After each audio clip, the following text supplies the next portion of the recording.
Nakakita na ba mo saging harian sa Ginoo? Uy, hapit naman gyud mo mga tiwas kasagaran ninyo.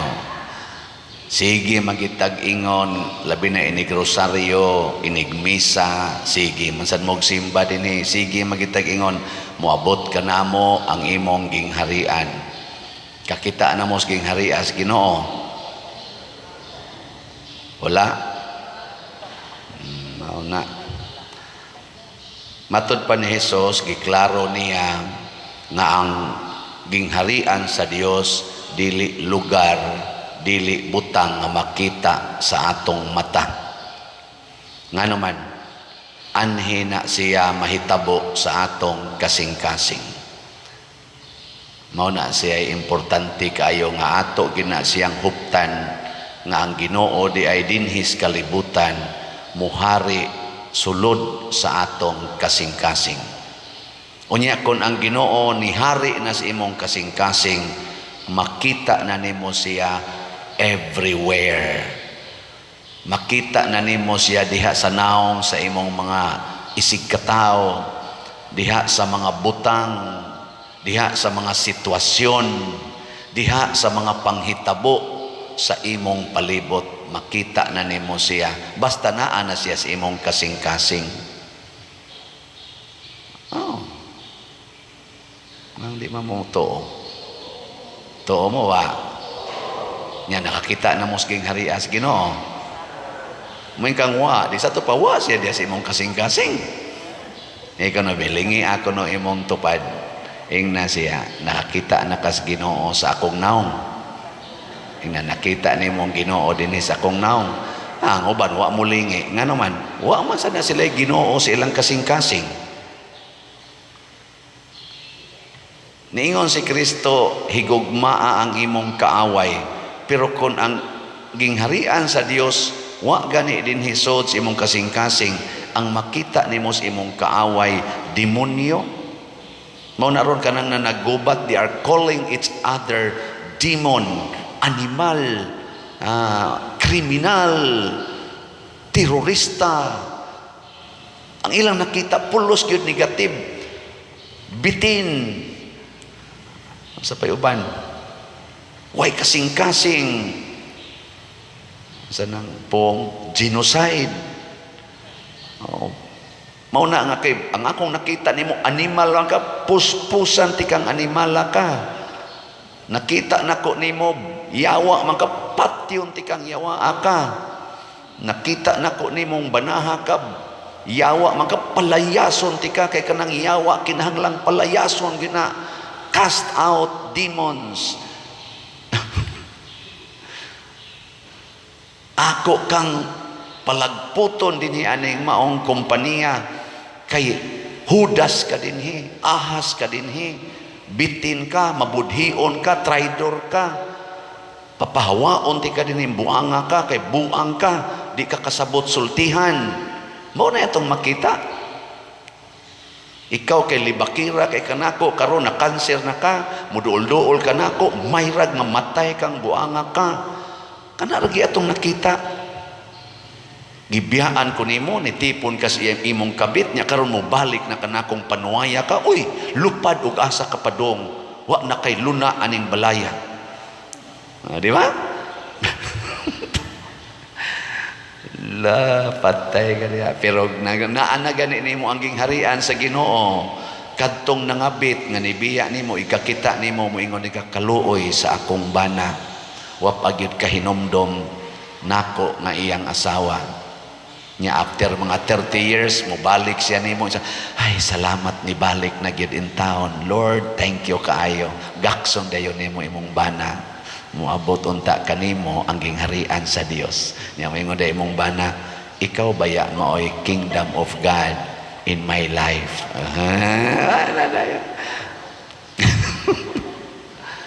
Be kono be.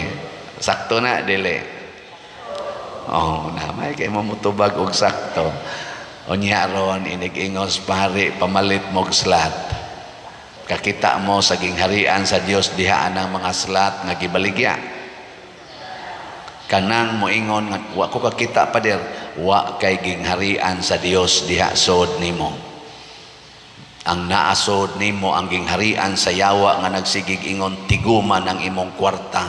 Ayaw sanay paambit kay kuwang pamanggani na napagugay ayuhonong balay, napagugay palitonon, napagugay gastuanan. Ayaw sa pag dunit-dunit pasagdi ng uban diha mo dunit gasubra tingali ng kwarta nila, pero ikaw uy gakuwang ng kwarta nimo, pangita manggani kag kwarta perti magay nimong trabaho nya imo na no nang ihatag dito simban pasagdi nas padersyano diha uy ngano gud tawo mo apil-apil ka diha. Mao na sila yung mga kingdom of Satan, ang pagpakig-iyahay.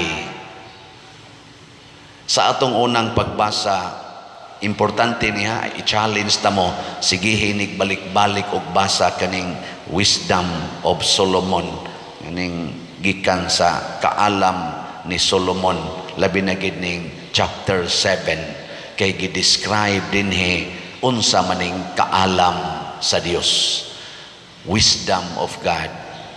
Nindot kay pagka-describe niya dinhi ang kaalam nga maoy nagpurma sa tanan nga ania sa kalibutan, mauman ang akong magtutudlo.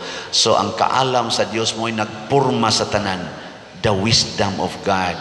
Kinsa may nag-arrange anang imong kilay nga anhi ginaibutang dinis babaw.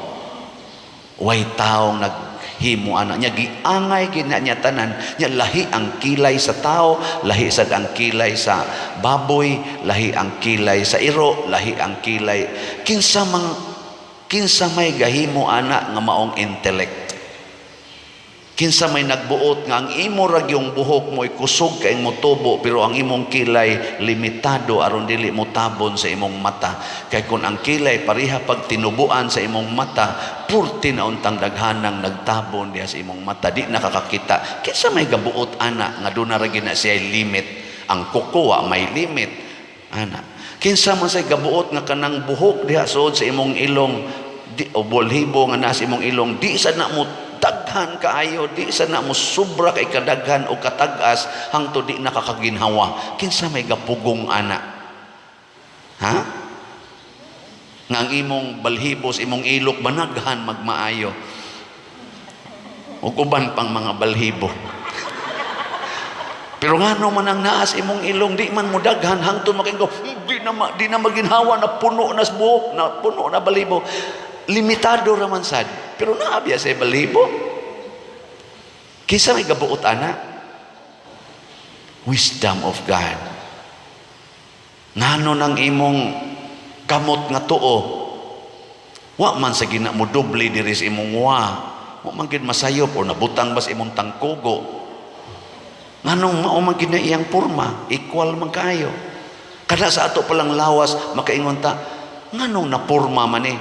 Because of the infinite wisdom of God. Kaalam sa Ginoo. Angay na kitang magpasalamat ana, nganong niputi man ang imong buhok, nganong ang uban ito man ana, nganong niblan man ang ilang buhok, ang ato dinhi ito man, ngano ang atong ilong dinhi mubo man, ila dito tag-as man. Nganong ang atong color dinhi brown man, ang ila dito puti man. Wisdom of God. Pero mosapaw na gani ang wisdom of man, usbo na ang ilong kay sundon ko na tong taas, ang akong brown paputio na ninako ana, ang akong pagkalalaki himuo na nakong babae, ang babae himuo na nakong laki, magkagubot na ta ug mao na ang kabuang sa tao. Matod pa diri, ang espiritu sa kaalam mas sinabtanon og balaan, usara siya sa kinaiyahan apan nagapadayag sa iyang kaugalingon sa daghan nga mga paagi. Dili kini binuhat sa bisan unsang butang nga material og nagalihok kini nga may kagawasan. Free kay siya. Tanawar ko ng imong buhok ni puti nya kolore ba ipa ito ma or ipablan nya kay ang wisdom free man, ang iyang binuhat free man. mubalik ginagputi. Kabantay mo? Mo na magsige na kag monitor. Hala, ni puti na sad. Maluyak kag pinugong niya. Di gini mo siya mapugnan. Magsige na siya balik-balik. Kay free man siya. Imong naong, imong ipa-facelift, imong nang ipaanag maayo, imong nang ipainat og maayo. Unya, kana ganing nindot na kikag naong, batan-o na kay ka, mubalik ginang kunot. Mubalik na eh. Tanawa, di ba inigmata ni mo, kunot na sa kikagnaong, imo na sa tong hidhiran, imo na sa tong imo agad, adto na sa kas parlor, gasto na sa kagmaayo, mo gasto kag grabe kay imo siyang pugnan, mupadayon gina siya, labi na gid ning iyang gidesign na kamatayon. Kanang kamatayon, free gid na siya, di gid na nimo mapugnan bisag unsaon nimo inom og daghan kayong vitamins, bisan pag unsa na imong himuon, i-clone na nimo para din adyo ka mamatay. Ang namatay kadtong una, kadtong clone mauna sa toy buhi, ingka di naman to mamatay pa der istoryahe, mamatay ra na kay free gid na, kay design na sa wisdom ang death. Sige, lingya imong tupad ina may pamamalitag slat. Ayaw pagsigig pugong. Nga naman, sa sige nimong pugong kay imo gyung ibutang ang imong future, imong isecure ang imong future, mas stress na hinuong kakabantay mo ana. Sige ra gog tigom og kwarta, nya protektahe gid ang imong kaugalingon, mas stress ka. Ipanghatag ra gud, ipanghatag ba? Para karon maligya tag slat para maningadtos mga kabos natong kaigsuonan atong taga-agbugas karon inig birthday nako dool na rabalang karon 24 manghatag tag bugas labing minus 3,600 ka mga pamilya kay 60-60 magpaayo pagitag mga balay nga mga labing minus 60 ka buok karon nagsugod na og pagpangayo kanib dako-dako gining gastuhonona unya maunang maligya tag slat unsa may mahitabuan pugni imong kaugalingon ayaw tabang ayaw gyud panghatag ba awa di ba maproblema gyud ka no magsige na kag karatol magsige na kag kabalaka magsige na kag ka-stress malibog ka nga ngano man nga naaman ta koy trabaho pero daghan kay kog utang na ako'y sweldo pero purti na kong utang daghan nagalisod yung maayo tungod kay wa ka mosunod sa wisdom of God. Ang imong gisunod ang imong wisdom. Nakalampos naman ta kog eskwela pero guol lang yapon, daghan lang yapon kog worries. Na promote naman ta ko sa akong trabaho, daghan lang yapon kog kabalaka, wa lang yapon ko'y peace of mind and heart. Nga naman, wa pamusod nimo ang kingdom of God. Kay wa ka nagsunod sa wisdom of God. Salamat sa nagsunod sa wisdom of God og nipalit og slat nato ang atong SBF dag para na atong kumbinto. Kaninoon hinay gyud kaayo ang iyang halin pero sagdi lang ang wisdom of God nahibaw man sana nga God has His own time.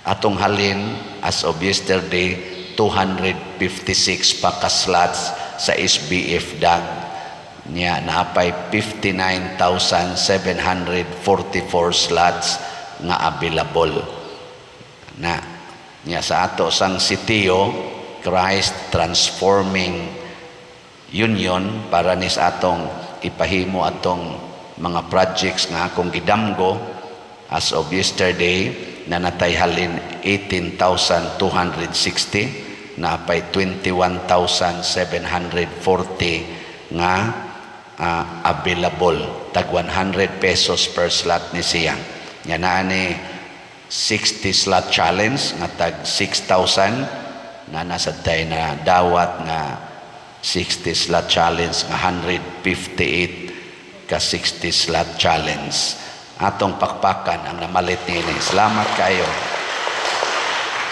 angayan ba kong mabalaka niini? Dili gyud.